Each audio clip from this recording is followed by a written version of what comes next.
Some women who come in and need a breast implant exchange or want their breast implants exchanged have a small amount of ptosis or Snoopy nose deformity, which refers to when the nipple is sitting a little bit too low and some of the breast tissue is hanging off the anterior surface of the implant.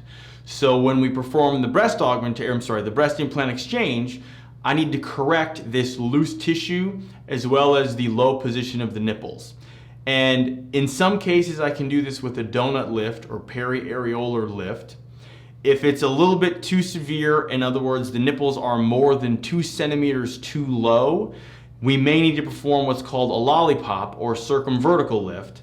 And this allows us to lift the nipples up further, get them up higher, move them a further distance, as well as tighten up the extra tissue a little bit more. So in other words, the lollipop or circumvertical lift is the next step up from a donut or periareolar lift.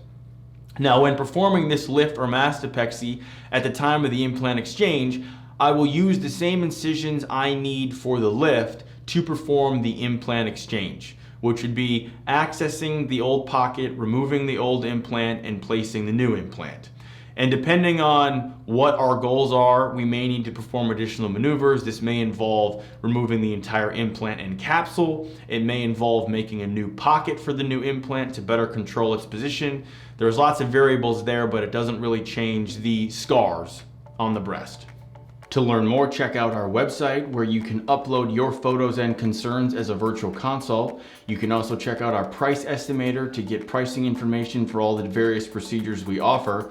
And finally, if you'd like to have your questions answered on a future podcast or Q&A video session like this, please leave a message on our SpeakPipe. You can go to our blog page and our SpeakPipe is located there. Thanks for listening.